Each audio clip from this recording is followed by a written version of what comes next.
Par définition, le FMI, c'est une institution qui apporte un soutien financier essentiel aux pays africains en échange de conditionnalités.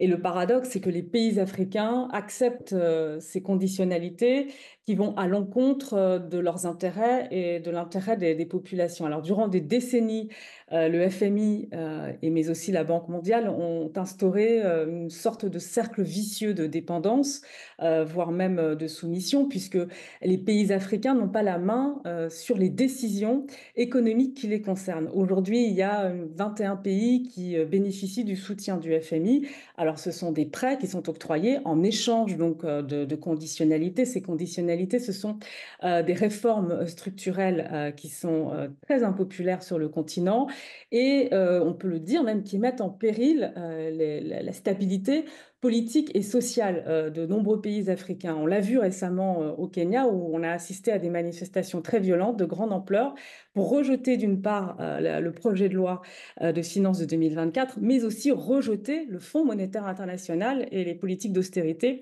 que le fonds impose de façon indirecte. En réalité, l'Afrique est prise au piège dans les contradictions, mais aussi les dysfonctionnements du FMI, dont la mission première, il faut quand même le rappeler, c'était de soutenir les pays africains afin de leur permettre de faire face à leurs obligations à leurs créanciers. C'est un objectif qui est loin d'être atteint et ce que l'on constate aujourd'hui, c'est que d'abord les pays africains s'enfoncent un peu plus dans cette crise de la dette parce qu'ils doivent aussi rembourser les prêts qui sont octroyés par le FMI. Puis d'un autre côté, le FMI ne maintient pas des niveaux de soutien financier suffisamment élevés pour permettre à ces pays de faire face à leurs créanciers. On l'a vu là récemment, un autre exemple avec la Zambie, pour terminer là-dessus. La Zambie qui vient de passer un accord avec ses créanciers après 4 années de défaut de paiement. 4 années de défaut de paiement durant lesquelles le FMI n'a jamais réussi à faire bouger les lignes, alors que dans les années 80, il faut se souvenir qu'avec le Mexique, ça avait été possible.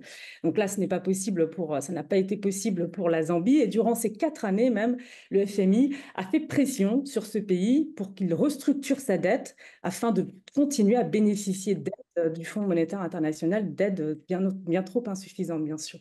Donc, c'est le troisième siège octroyé par le FMI au continent, le deuxième à l'Afrique subsaharienne, hein, qui devrait maintenir d'ailleurs une croissance, ça c'est important de le préciser, de 3,6% selon le FMI. C'est un peu plus élevé que le niveau de la croissance mondiale, 3,2%. Donc on voit bien que le FMI entend concentrer ses efforts sur cette région qui est plutôt dynamique. Et cette décision d'octroyer un nouveau siège à l'Afrique subsaharienne, eh bien, s'inscrit de toute façon dans l'ère du temps, doit répondre aussi à un appel émanant du continent pour avoir une meilleure représentativité au sein des instances de gouvernance économique et financière et aussi en faveur d'une réforme du système financier international. Mais c'est vrai que le FMI veut concentrer ses efforts aujourd'hui sur cette région dynamique. Et d'ailleurs, cette annonce, elle a été officialisée, mais la décision d'octroyer un troisième siège au continent, elle avait été prise il y a un an. Le Conseil des gouverneurs a franchi une étape importante vers la création d'un 25e président supplémentaire au sein de notre conseil d'administration afin d'accroître la représentation de l'Afrique subsaharienne dans le processus décisionnel du Fonds monétaire international, de rendre notre conseil plus inclusif et de refléter le rôle de la région dans l'économie mondiale.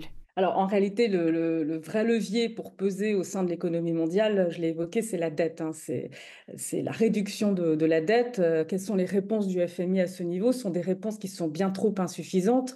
Ce qu'il faut dire, c'est que les recommandations du FMI vont dans le sens d'une consolidation de son agenda africain, puisque le FMI, de toute façon, globalement, pour résumer, recommande aux pays africains de poursuivre toujours les réformes structurelles pour se mettre à niveau et pour pouvoir bénéficier de son aide.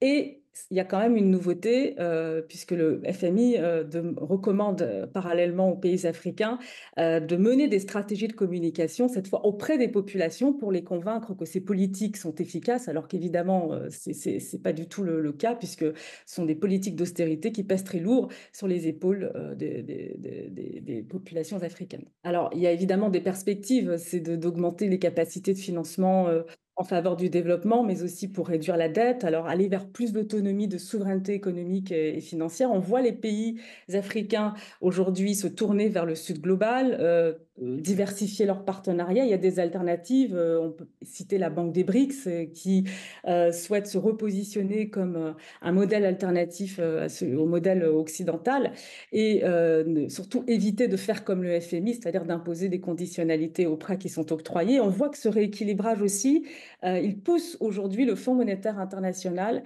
eh bien, à assouplir sa position. D'abord, il y a ce nouveau siège qui est octroyé au continent. Et puis, récemment, le FMI a approuvé l'utilisation des droits de tirage spéciaux dans le cadre de financement hybride. Donc, le FMI qui autorise les pays les plus riches à prêter les DTS qui sont inutilisés à des banques de développement.